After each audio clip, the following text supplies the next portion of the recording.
시청자 여러분 안녕하십니까? VOA 뉴스입니다. 마이크 폼페오 국무장관의 4차 방북 이후 추진됐던 미북 실무 협상이 북한이 응하지 않으면서 계속 미뤄지고 있습니다.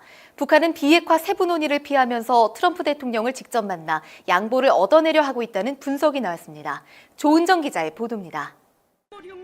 마이크 폼페오 국무장관의 4차 방북 이후 실무 협상은 곧 열릴 것으로 예상됐었습니다. 하지만 스티브 비건 국무부 대북정책 특별대표가 지난 8일 최선희 북한 외무성 부상에게 초청 메시지를 보냈지만 북한은 이를 받아들이지 않고 있습니다. 북한이 비핵화를 위한 세부적인 논의를 회피하기 위해 사실상 실무 협상을 거부하고 있다는 분석이 나왔습니다. You figure working level diplomats will be very focused on details. There would be a desire to really have a very, hopefully extensive, very detailed agreement.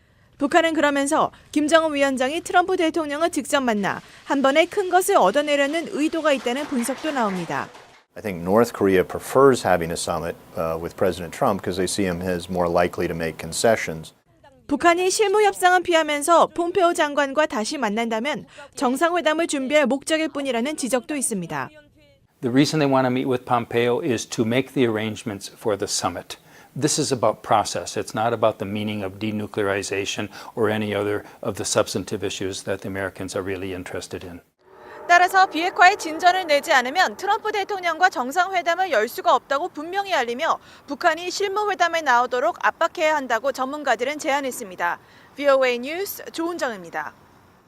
북한의 핵실험과 탄도미사일 도발에 대응한 국제사회의 강력한 대북 제재가 북한 정권에 치명타를 주고 있다는 분석이 나왔습니다.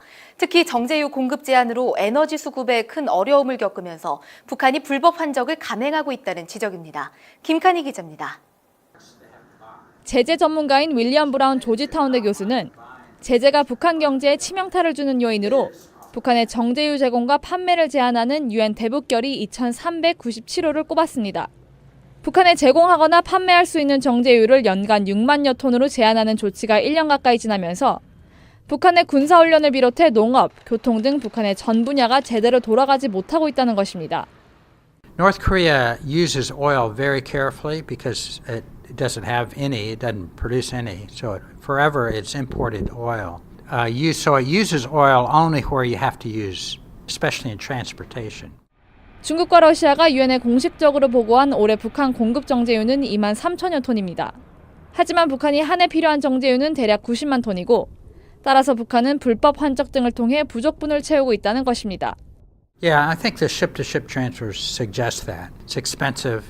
It's dangerous, actually, to move petroleum at sea. 이런 상황 속에 제재 해제가 절실한 북한은 남북관계 개선을 통해 돌파구를 마련하려는 시도를 하고 있다는 분석도 나옵니다. Now, at this point in time, the most hostile policy to the North is sanctions.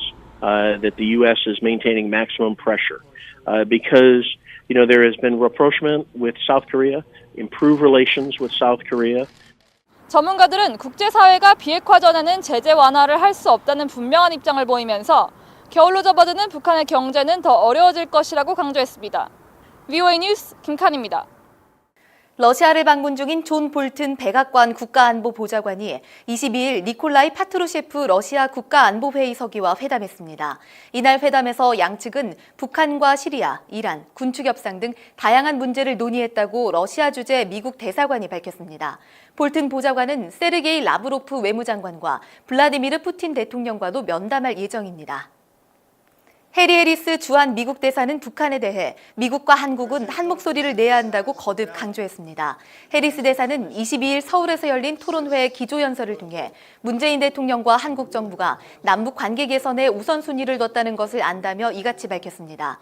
해리스 대사는 지난 19일 한미 친선의 밤 행사에서도 북한 문제에 미국과 한국이 한 목소리로 접근해야 남북, 미북 정상회담 약속을 현실로 바꿀 수 있다고 강조했습니다. 북한의 전력과 연료 부족이 병원의 수술시설과 의약품 보관시설에도 영향을 미쳐 북한 주민 상당수가 치료를 못 받고 사망하는 경우가 많은 것으로 전해졌습니다. 서울대 통일평화연구원의 북한 에너지 부족 관련 세미나에서 전영일 박사는 북한 지방 지역에서는 전기 공급을 받는 주민이 10%도 안 된다며 이같이 밝히고 보다 정확한 인구 통계 조사가 필요하다고 지적했습니다. VOA 뉴스 마칩니다. 시청해주신 여러분 고맙습니다.